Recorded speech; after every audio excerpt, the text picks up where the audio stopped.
Good afternoon and welcome to Webinar Wednesday. We are excited to have over 200 registered attendees for today's webinar, which is eligible for 1 credit from the ACI.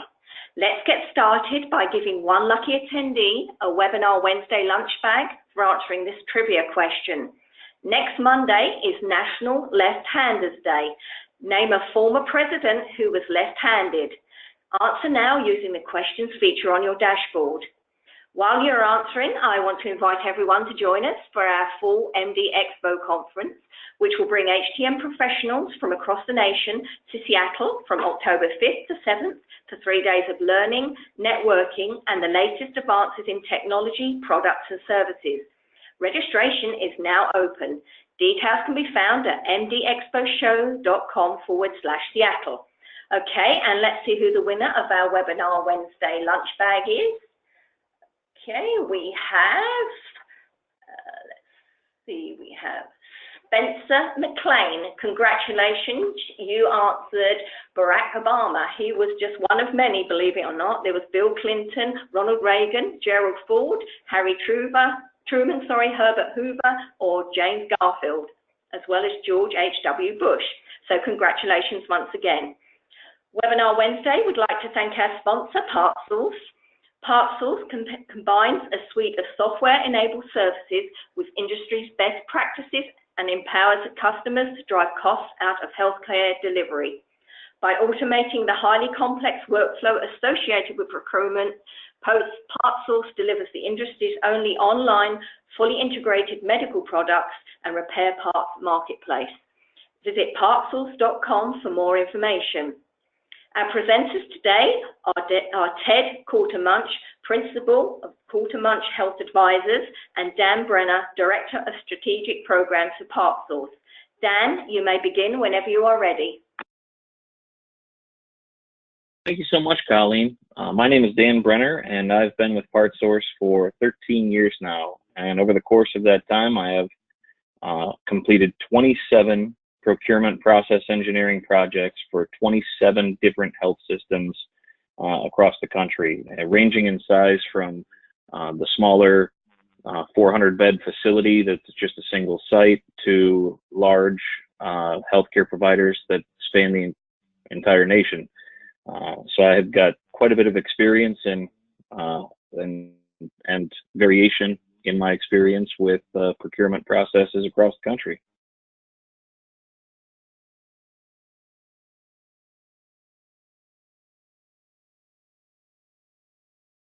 Thanks, Dan. And hi, everyone. This is Ted Courtemanche. I'm happy to be with you today. A little background on me. I have 20 years of experience in healthcare technology, both on the analytics side and in operations capabilities. Prior to starting Courtemanche Health Advisors, I was the SVP of operations at Phitel, which is part of Watson Health. And I'm looking forward to presenting today. Thanks.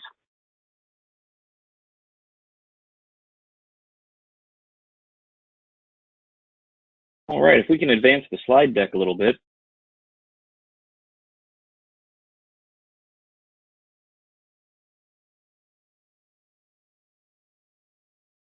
Great, thank you. Colleen did a wonderful job of describing PartsSource, and probably even better than I normally would. So I won't spend a lot of time on this, but for those of you that aren't aware, PartsSource is the world's largest provider of medical equipment replacement products. And with that, we have to obviously pay a lot of attention to our procurement process internally. So once we got ours pretty well narrowed down, we began working with the health systems, and that's what we're here to share today, is how that all applies. Today, so we'll be going through the following things. We'll be looking at quantifying your team's true cost of procurement, because it takes time to get everything done. Learn how to integrate systems so that you can make things work together, as opposed to just layering technology on top of your existing process. And also, we're going to review the time motion study results, and obviously we want this to be as interactive as possible. So please, as we're going through this, get your questions in, and we will answer them at the end. with that, I'll turn it over to Ted, and he'll talk about some of the benchmarking that we've done. All right, thanks, Dan. And as Dan has said, that this presentation is about, we're getting at the core costs of the usually hidden costs of ordering parts. But we want to give you some benchmarking information that can help you if you want to do your own work in this area. So just as laying the foundation, the industry standard for evaluating equipment maintenance excellence is the cost of service ratio, or COSR. And that's it's just the cost of servicing equipment divided by the total equipment acquisition cost. Now, if you've ever tried to quantify your equipment acquisition costs and had challenges, you're not alone. They can be really difficult to access. So in this slide, we wanted to supply you with some generally accepted industry norms. If you're primarily getting your equipment serviced through an OEM, the range on the COSR will be between 12 and 20%. If through a third party, then it's going to be between 9 and 15%. And last, if you're doing it all in-house, good for you, the range is 4 to 8%, and it can get a little bit lower than that 4%. Now, as the AMY benchmarking guide points out, the challenge when comparing benchmarks is that the data be collected consistently. And that's one of the core strengths of the work that the team has done on the time motion studies completed for this presentation. As Dan's going to get to, all the data was collected consistently. So we'll move to the next slide. And this is additional benchmarking. And when it comes to the medical equipment support costs, soft costs are really a crucial consideration. And they're oftentimes what we call the hidden margin breakers in clinical engineering. Work done by Ted Cohen, I'm not sure if any of you are familiar with Ted's work, at AMY has documented that up to half of the support costs are related to imaging equipment repair and maintenance expenses. So when evaluating soft costs for parts ordering, it's really important to evaluate time spent on each component of the process. Once you get that time, you need to know the cost of the resource doing the work.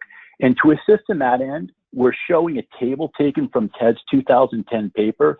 And as you can see in blue, there's a wide range on the hourly cost for a technician, anywhere from 50, minimum, up to 269. The one that we shoot for and is a nice kind of happy medium is if you just take the midway between 50 and 101. So if you don't have access to the cost, plugging in a $75 number is going to be a safe starting point.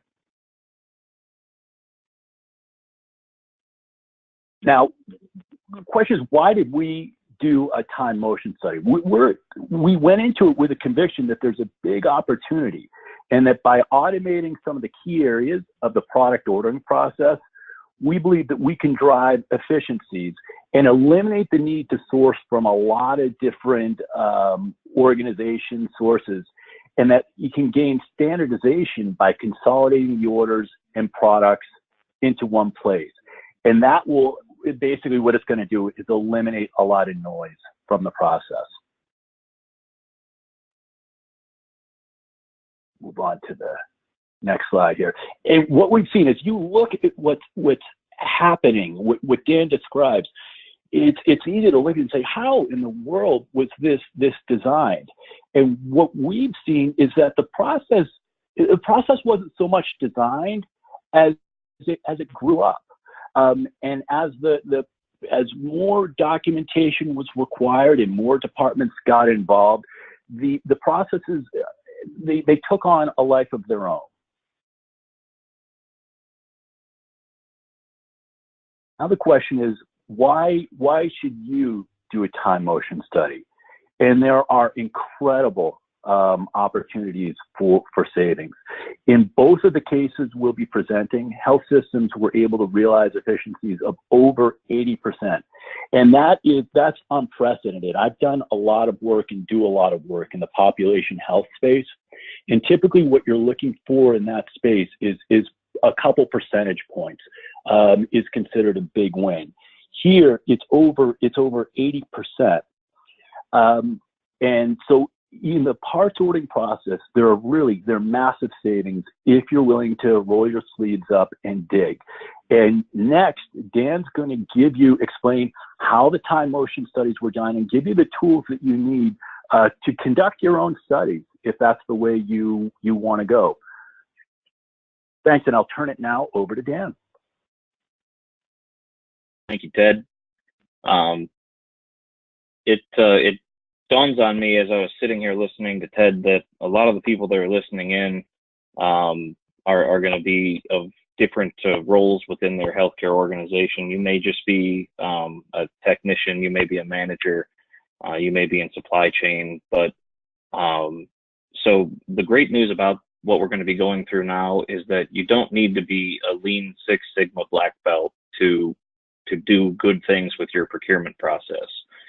I'll touch on it very briefly, but effectively what we're looking at right here is the MAIC, which is an aspect of Lean, a big part of it, and it's define, measure, analyze, improve, and control.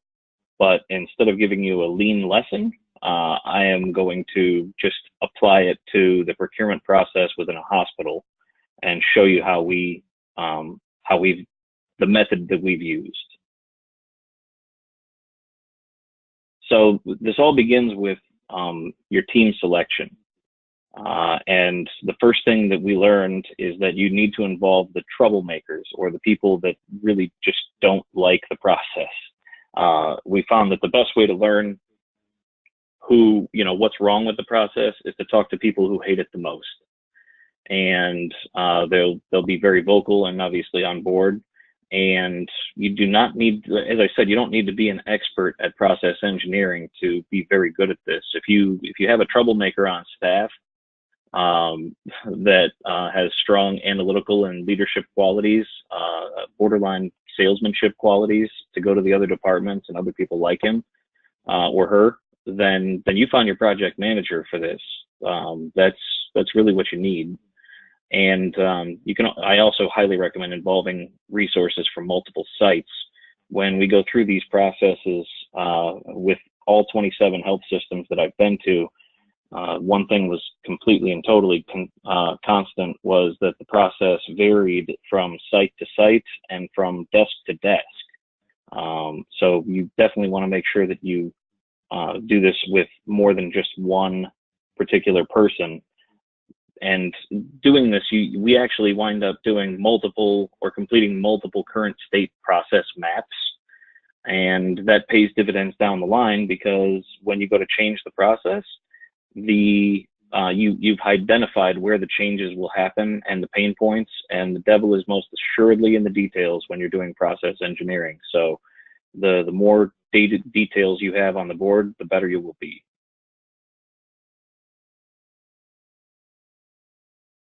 The next thing, that once you have your team figured out and you get everybody on board, you want to do a kickoff meeting, and you want to keep it extremely short, 15 minutes or less.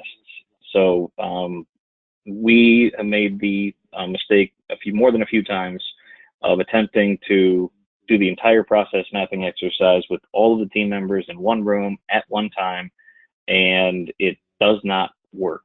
There's a lot of pitfalls that occur when you do that, and I'll go through those as we go through the next couple of slides. But just resist the urge to try and do it if you can in one room, because it's not going to be as effective. And you're really, the only thing you want to do in this 15-minute meeting is you just want to make everyone feel comfortable with what's going on. You begin with your problem statement, which is going to be the same for basically everybody. You need to do a lot more work, and you can't hire anybody to help you. So it's not, if you don't do this, then people will just automatically assume that you're an efficiency expert that's going to try and eliminate their job. And in every single one of the exercises that we've gone through, there have never been any reduction of headcount. There's just been reassignment of tasks. There's an endless list of things that need to get done, and you've got good people working there. And if you can put their hands into something that is more valuable for the organization, then that's a win for everybody. So you want to genuinely fight and find a win for everyone. And lastly, this is just a stylistic point. I always ask if people are with me, are you interested in helping with this? Because people are more likely to ask questions before they voluntarily say that they're on board with helping, on board with doing this. It's much more effective than saying any questions, because people don't like asking questions in meetings, I've found. So we'll press forward to the next part, which is the D of DMAIC, define the process. And you do not need high-tech tools to do this, ladies and gentlemen. You need Post-it notes and a Sharpie. So you're going to take that Post-it note and the Sharpie, and you're going to shadow the process at other people's desks. So you want to be on their turf. And one of the reasons you want to do that is because they will naturally do things and forget that they're doing them. So you will not have that Post-it note. They'll conveniently forget to mention that they have to fill out the asset ID for the piece of equipment in their CMMS. They have to make sure they have a work order ready, because they just assume that you knew that, or they just do it from muscle memory. So you want to be on their turf, and you're going to take these Post-it notes with every single task, and you're going to ultimately make a swim lane, and I'll talk about that here in a moment. But that will be the rough draft of your eventual swim lane process map. Another very effective task is chasing the paper. So collect any documents and paper forms that people have, anything someone has to fill out, and take screenshots, take photos and record video of the tasks themselves. But make sure you do this after you go through the process, and writing up the Post-it notes, because for some reason people get nervous if you just start off taking video and taking photos of them. They need to be pretty comfortable with you hanging out with them and doing this before you start taking pictures and videos. And last but not least, when you're defining this process, do not make this critical mistake and think that you can just do this in a bubble. Okay, hospitals are a gigantic symphony, and if you are not playing along with the orchestra, then you are causing problems for other departments, and you're slowing down your overall procurement process. So make sure you look at the sourcing, who's calling the vendors, data entry into work orders. You want to make sure you're focused on that as well. Data entry in a PO, order placement, order follow-up and tracking, receiving doc. You need to go down to the receiving doc and see how the packages come in so that you can understand what their job's like.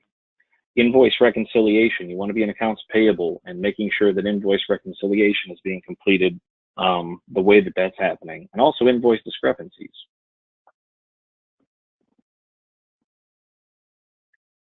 Measure, the M in DMAIC. So for whatever reason, using an analog stopwatch seems to make people more comfortable. I'm not sure if it's the ticking or what the case is, but when you pull out your cell phone and start hitting the stopwatch on there, people for some reason just did not respond well to that in 11 of the 27 health systems that we went to. So this was consistent across the board. Now we use analog stopwatches. So go to eBay, pick up an old guy, and it'll, for whatever reason, just work better. The best part about it is it does not get text messages or emails. And when you're doing this, you need to be present. You need to be watching and, again, paying attention to those details. So this is a very, very simple task. Once you have your Post-it note, you know what they're doing. In this case, calling vendors for quotes. You're going to time it. And when you time it, whatever happens, the person will automatically turn around and tell you, oh, that was the worst case scenario. And when they do that, You write that down in the worst case box. You say that is the worst case scenario. It took 45 minutes to get on the phone and get a quote from a vendor. That's pretty rough. But sometimes they'll say, well, that's typical. That's what it normally feels like. And that's the most likely scenario. And then find out the best case. So you want to know those things. And then lastly, you want to write down, you want to ask them, how often do you do this? How often do you have to do this? And if they say every single time I buy a part, then it's 100%. But don't make the mistake of assuming that they are doing it 100% of the time. And again, if they're comfortable with you, if they say they're doing every single task 100% of the time, every single time, then they're probably not very comfortable with you. And you didn't do a great job in the kickoff. So spend a little time re-messaging that this is for the greater good of the entire health system and the procurement process. Once you have all these post-it notes, you will line them up in a swim lane like so. So each one of the post-it notes on the left side going down is a different person or a different department. And going to the right is their swim lane. That is the lane that they live in. Those are the tasks that they are going to complete. And once you have them lined up as such on the board, you can easily move them over into a swim lane process map, a formal swim lane process map. Our chosen software of choice is Visio, but that's Microsoft's product. It's universally accepted. They have automatic process map lanes that pop up. It's pretty intuitive. So that's what we usually use, but there are many of them out there. After you have your swim lane process map, the next thing that you're going to want to create is something called a SIPOC. And this is quite simply the supplier, input, process, output, and customer for every one of the tasks.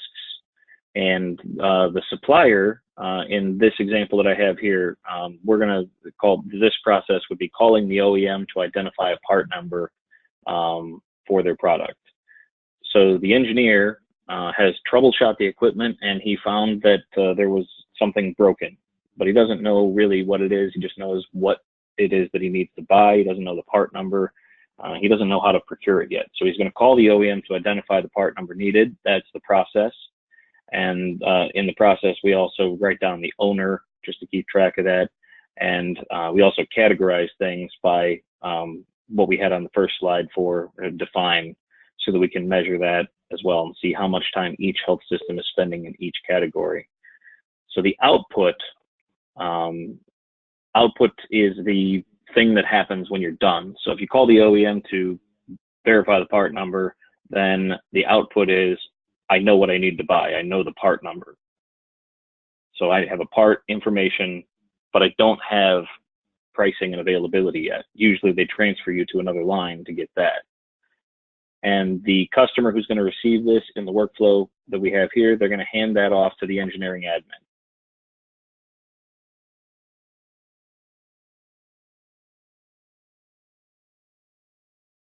So remember the bottom part of the post-it note. So on the SIPOC, I showed you, what to do with the top part of the post-it note. And the bottom part where you put the best and worst case and most likely, the reason that you're going to use that is this is called a PERT analysis. It's a program evaluation and review technique. And it's the most accurate calculating method for calculating time. And I found out that this is actually the equation that most of the mapping software that we all use on our phones is taking advantage of. And that's how it estimates what time you're going to arrive with some level of accuracy. And it's a beautifully simple equation. You just need to look at the best case scenario, worst case scenario, and most likely scenario. But what you're most likely, you're going to weight it. So this is a weighted average. So take most likely and multiply it by 4, and then divide everything that I just added, the best case, worst case, most likely times 4, divide it by 6. And that will be your PERT estimate. So you heavily weight the most likely because, well, it's the most likely scenario, but you are still accounting for the worst case and the best case scenario to get your time estimate. Remember, we asked them frequency. Here we we'll show an example of an engineer only needs to call for parts ID 30% of the time for his orders.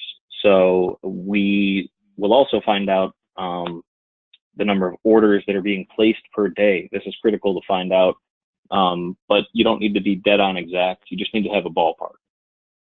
And if you don't have a ballpark, then you can assume that every single clinical engineer that you have is buying one part, at least one part, every other day.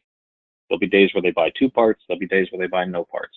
But by and large, you can assume they're going through this procurement process once every other day. So take the number of techs that you have, divided by 2, probably a good estimate of how many orders that you're placing per day.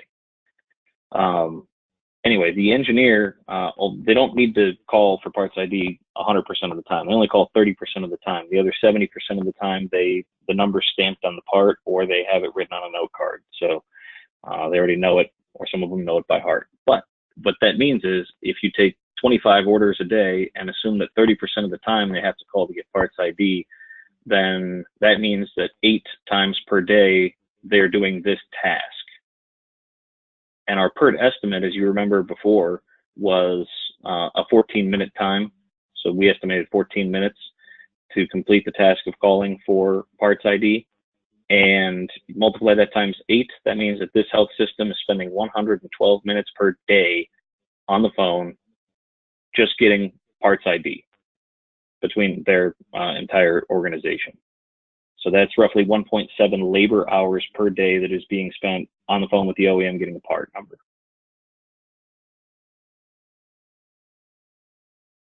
So this looks a little daunting now when you look at it, the entire thing, but it's just as simple as we've talked about. Really, you just need to define what the process is, what is the task that is occurring, and then put them all in one sheet, and then add up at the bottom the total labor hours. So 26.3 total labor hours are being spent per day on 25 purchases per day, equals 63 minutes per purchase order. So every time they want to order something, it's taking them 63 minutes. And now that you know that, it's going to become almost impossible for you not to want to improve it.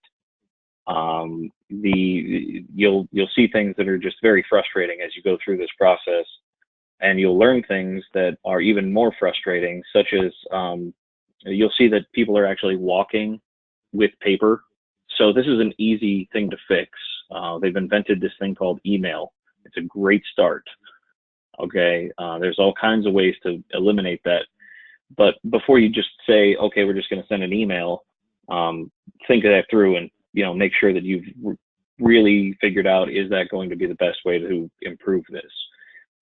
But another thing that you'll see that's very easy to fix are messages to nowhere. One health system I went to, actually multiple health systems I've been to, people are putting very detailed notes in the PO as they are sending it over to purchasing, and no one ever looks at it. It doesn't wind up on the PO. The purchaser with the health system doesn't see it anywhere on his screen. He doesn't drill to that part of the order. It just is a message to nowhere. You've typed it and nobody even sees it at the loading dock. So it's a total waste of time. And you'll see that type of stuff when you are going through the process, and it's just a very easy thing. You just communicate to everybody, hey, no one's looking at this. That's not effective, and they'll just stop doing it. Also, you'll see redundant tasks. You will almost always see that the responsibility of calling the vendor for pricing shows up as many as 3 and 4 times as it goes through the process. And so everybody will say that this is, it's my job to call the vendors sometimes. And this is not good, okay? Because if everybody is responsible, then no one is accountable. So you want to have one person accountable for each task. That's relatively obvious, but make sure that happens, and you say this is going to happen with you 100% of the time. It's your job to make sure that you call the vendor and get the updated pricing. And then check your value stream for misaligned tasks. This is a really fancy way of saying stop doing other people's jobs. You have an accounting department. They all have the right software to go through and reconcile invoices. Plus, they're very efficient at it. why is it that most of the time when I go to health systems, I find clinical engineers reconciling invoices or credit card receipts? That's obviously not their specialty. So find a way to get the accounting folks to take care of the reconciliation of invoices. You'll also see purchasing and things like that. They're purchasing things from the vendors directly. Are they experts in procurement, or are they experts in fixing things with a wrench? I mean, you bring people in to repair equipment, that's their specialty, and then you sit them down and tell them to do someone else's job. So another big one you want to check on is your compliance. You obviously want to be in compliance with your own corporate procurement policy, but take a look at SOX as well, and the separation of duties. You definitely want to be heading towards that if you aren't already there, so that you have the same person who creates the order or the need for the part doesn't create the contract, and the person who creates the contract is not the same as the person who receives the part. And that will get you into compliance with Sarbanes-Oxley for just general procurement. And also, if you want to do a fraud check to see if there's a possibility of someone possibly frauding the system, go ahead and buy yourself some candy. I highly recommend that you tell your boss you're going to do this before you buy the candy. But if you can buy the candy and nobody says anything about it, then you know that you've got some problems.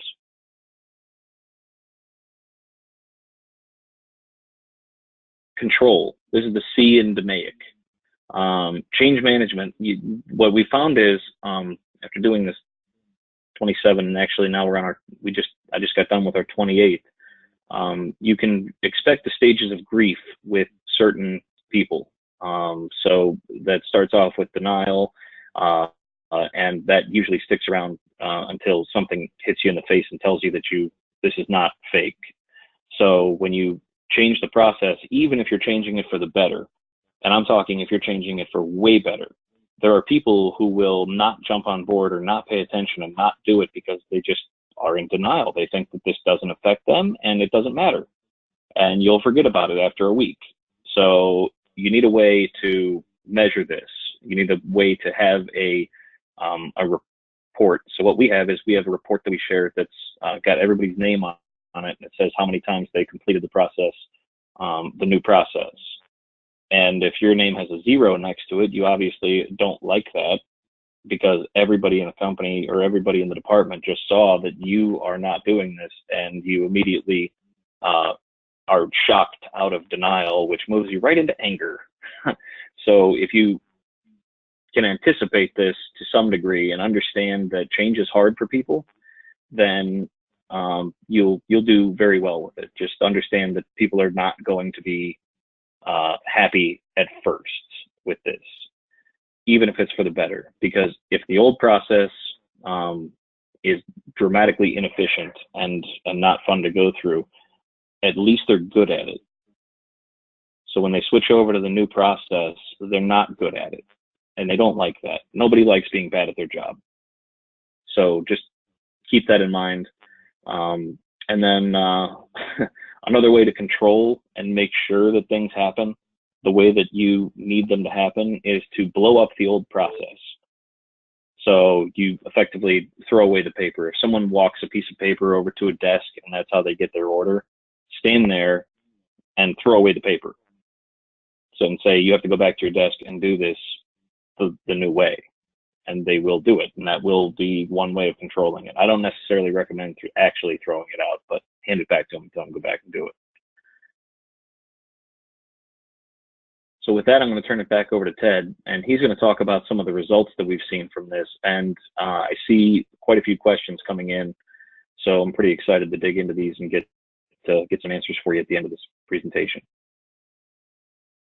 All right, thanks, Dan. A lot of great information there, and this stopwatch phenomenon is really fascinating. And you gathered, I'm sure, from the presentation that there are many idiosyncrasies in processes from organization to organization.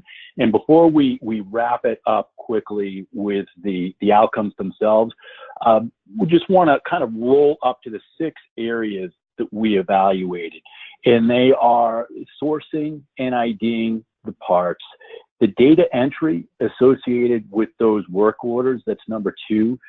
3 is the purchase order, data entry. 4 is the actual order placement.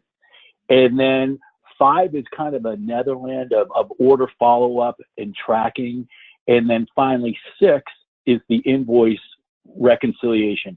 And shortcuts on any one of these areas, as you'll see in the next slide, impact the whole.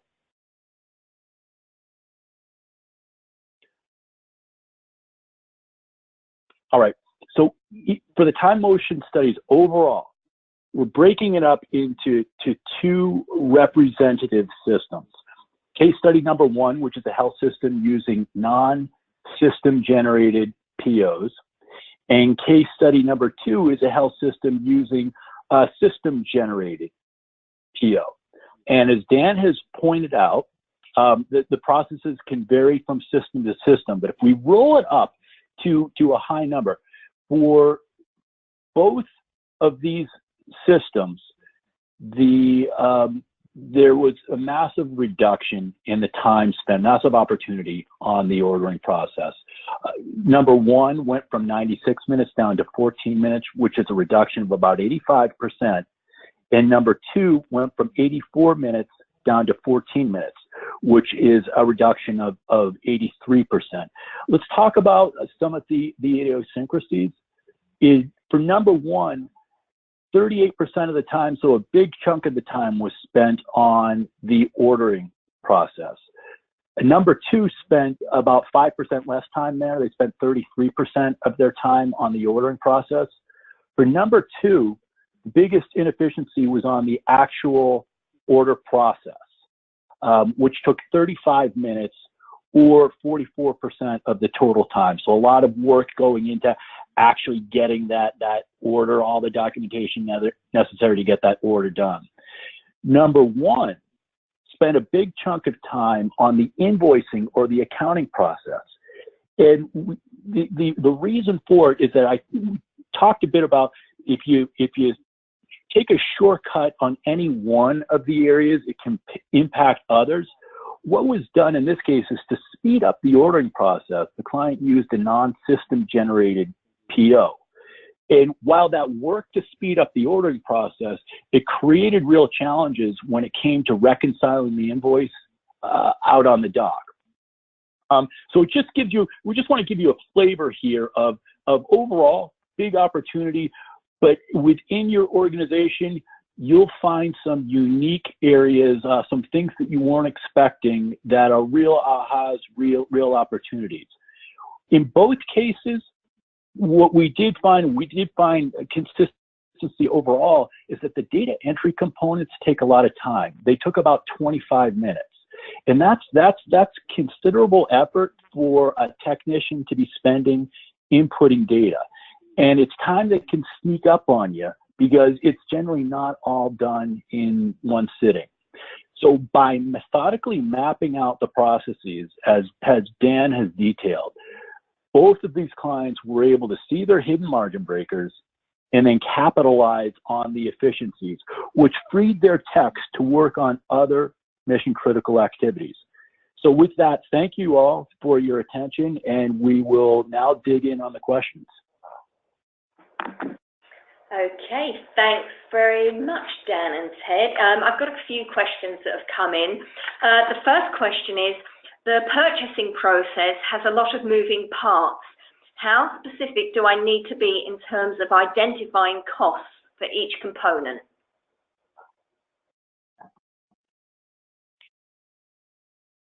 Dan, you want to go ahead and take that one? Yeah, sure. Thanks, Ted. Like I said earlier, the devil really is in the details when you're process mapping, and the more in-depth you can get, the better chance you're going to have if you go to your, first of all, you're going to need to discuss this with the other departments to figure out what is acceptable for change. And if you're able to show, in a great example, there's a health system that has a paper form that they require for auditing purposes, and we found that their auditing purposes were to take that paper form, put it into a manila folder, and put it into a gigantic filing cabinet and literally never touch it again, ever. So the output for that was a piece of paper in a filing cabinet that no one ever looks at, and that looks really great on a SIPOC when you're going to your boss and saying, maybe we should consider getting rid of this paper form. And if we do get rid of this paper form, it's going to save us specifically this much time per day. So that detail is what's going to eventually be the payoff. That's how you get to negotiate things out of your procurement process, because we're not doing this to try and add things to the process. It's about taking things away until what you're left with is the bare minimum that's required to meet compliance and get the part ordered. Okay, great. Another question is, how do you help identify the swim lanes? There seems like there is a lot of grey. Oh, that's easy. The gray that I think you're referring to is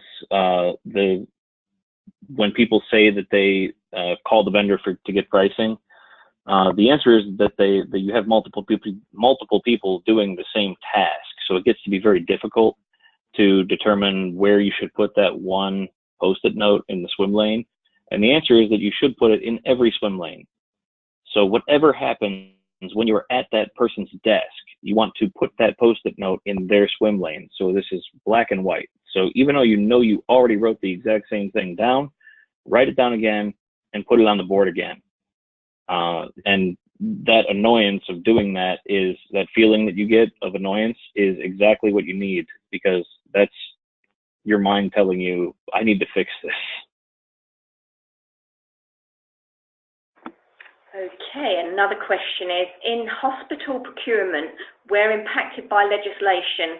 Can you talk about the impact Sarbanes-Oxley has on the procurement-based process? Sure, I can take that, Ted, unless you want to.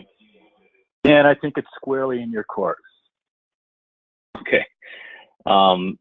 The Sarbanes-Oxley came about due to Enron, and I know most people will remember hearing that name, but it effectively was meant to eliminate the ability for companies to commit fraud, and the part that's applicable to the procurement process is the separation of duties.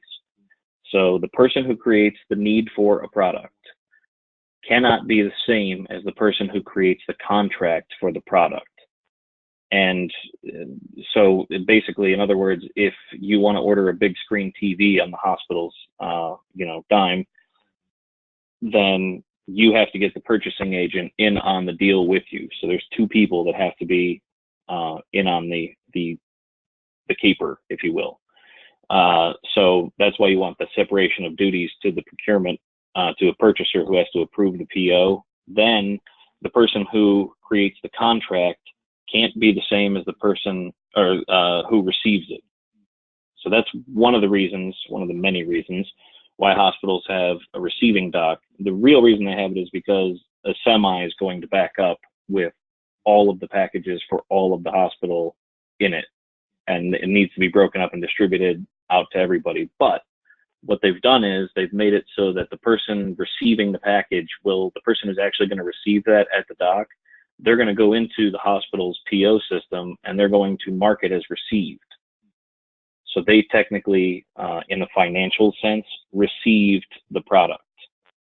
And if you receive the product, then the invoice matches, then it'll get paid. But back to the Sarbanes-Oxley thing, the person who creates the need for something can't be the same as the person who creates the contract. The person who creates the contract can't be the same as the person who receives it.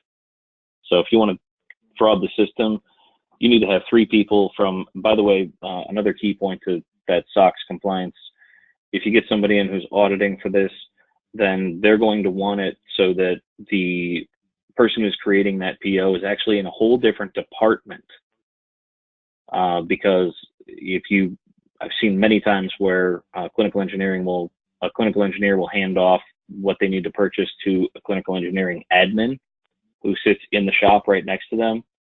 And the auditors don't like that because it's a lot easier to get that person in on the deal if they're right there in your department and you're friends with them all the time. This is another reason that health systems often rotate their purchasing team. So one day you'll have Bob as your purchasing guy who's cutting the POs, and then 6 months later you'll have Mary as the person who's cutting your POs. Okay, that's great. We have one more, which I hope you'll be able to explain. Could you explain a bit more about blanket POs? The blanket PO. This is the quick fix, and I'm getting a little bit of feedback. Can someone mute their phone, or is that me? Hope it's not me. Yeah. Okay.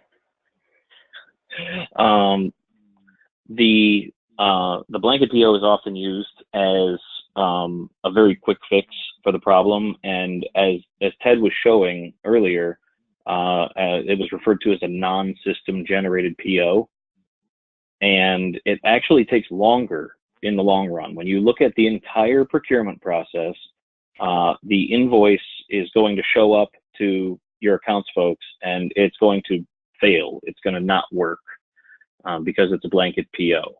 So they will then return that invoice to the clinical engineer and say this is a problem invoice. So every single order that you are placing is quote unquote a problem invoice. And you will not see it like that if you already have a blanket PO. But that's what it is. It is a problem invoice. So every single order that you place is a problem for the accounting department. So instead of the invoice coming in and automatically matching up in the system, and they have electronic invoices that are going to be showing up. So if it would have matched up, it would have been completely automated and no one would have had to have touched it. But because it didn't show up that way, now everybody has to touch it. Even down to the engineer may have to touch it, or the engineering manager needs to touch it. And one health system that I went to, their input was all the problem invoices showed up at accounts payable, and they packaged them up, sent them back to clinical engineering via the mail courier, the internal mail courier. And every single day this is happening. The mail courier has to walk it over and drop it off at the clinical engineering department. The manager had to open up all these invoices and initial every single one of them, saying that he was okay with paying the invoices. And then he had to paperclip the invoices together, put them back into the envelope, and send them back so that they would pay them. So the input for the process was a packet of papers that were problem invoices, and the output was a packet of papers that are problem invoices with an initial on them. So obviously this is a huge waste of time. So blanket POs, they're sure they help you on the front end, but they kill you on the back end. And you also have every single package that shows up at your receiving dock is a missed receipt.